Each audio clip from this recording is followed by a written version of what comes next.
नमस्कार मित्रांनो, तुमचं पुन्हा एकदा अपडेटमध्ये स्वागत आहे। आजची भरती म्हणजेच भारतीय रेल्वे विभागा अंतर्गत आता 6557 पदांची नवीन पदभरती निघालेली आहे।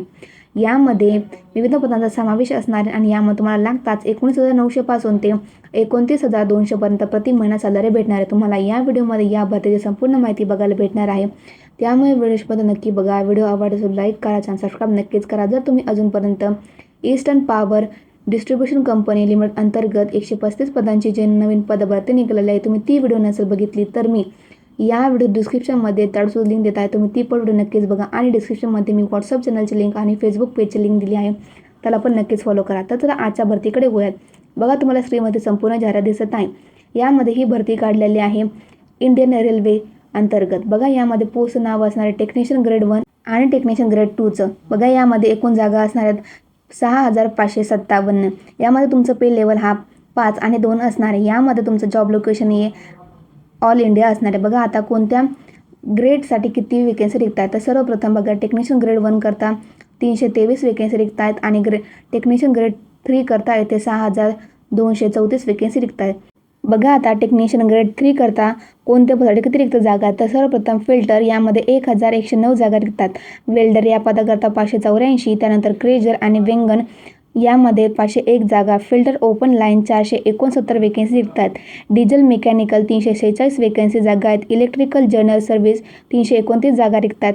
टेक्निशियन यामध्ये 320 जागा, लोहार याकरता 306 जागा, इलेक्ट्रिकल TRS 268 वेकेन्सी रिक्त आहेत। सुतार याकरता 229 जागा, डिझेल इलेक्ट्रिकल 206 जागा आणि मेकॅनिकल 193 जागा रिक्त आहेत। त्यानंतर बघा, तुम्हाला आता यामध्ये एज्युकेशन क्वालिफिकेशन काय असणे आवश्यक असणार तर सर्वप्रथम टेक्निशियन ग्रेड 1 करता तुम्हाला BSc मध्ये फिजिक्स, इलेक्ट्रॉनिक, कम्प्युटर सायन्स किंवा IT किंवा यामध्ये तुमचा 3 वर्षाचा इंजिनिअरिंगचा कोर्स कंप्लीट करणे आवश्यक असणार आहे किंवा डिग्री कंप्लीट करणे आवश्यक असणार, ती सुद्धा इंजिनिअरिंगमधूनच।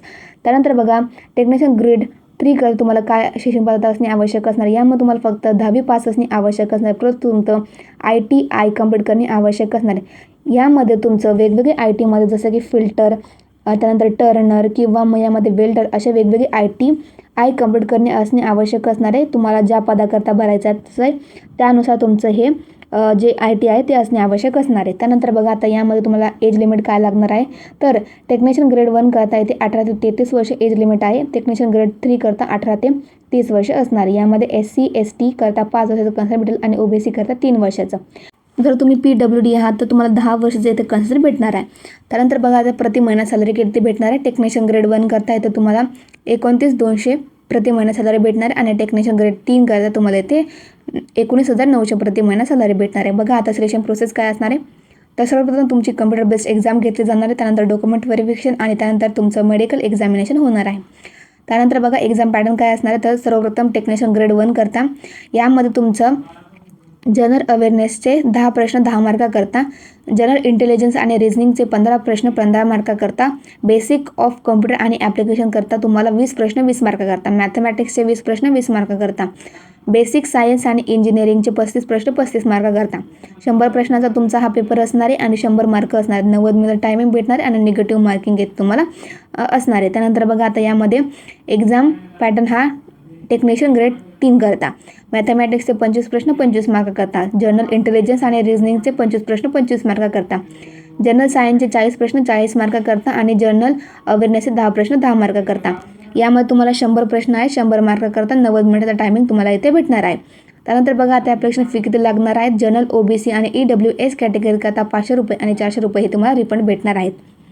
रिझर्व कॅटेगरी करता 250 रुपये तुम्हाला ॲप्लिकेशन फी असेल आणि तुम्हाला हे पूर्णपणे रिफंड होणार आहे। त्यानंतर बघा, आता यामध्ये असे कोणते डॉक्युमेंट तुमच्याकडे असणे आवश्यक असणार तर तुम्ही इथे अप्लाय करू शकता। सर्वप्रथम तुमच्याकडे फोटो, सिग्नेचर, आधार कार्ड, पॅन कार्ड, त्यानंतर तुम्ही जर कास्टमध्ये असाल तर कास्ट सर्टिफिकेट नॉन तुमच्याकडे असणे आवश्यक असणार तरच तुम्ही इथे अप्लाय करू शकता।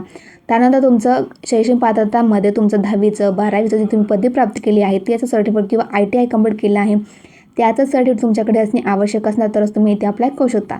त्यानंतर बघा, ॲप्लिकेशन स्टार्टिंग डेट काय आहे तर ॲप्लिकेशन स्टार्टिंग डेट ही 30 जून 2026 पासून झालेली आहे व ॲप्लिकेशन लास्ट डेट ही 29 जुलै 2026 असणार। तुम्हाला डिस्क्रिप्शनमध्ये मी ॲप्लिकेशन लिंक नोटिफिकेशन लिंक दिलेले आहे। जे कोणी पण या भरसाठी पात्र असाल तर नक्कीच फॉर्म भरा। व्हिडिओ आवडला लाईक करा, सबस्क्राइब नक्कीच करा।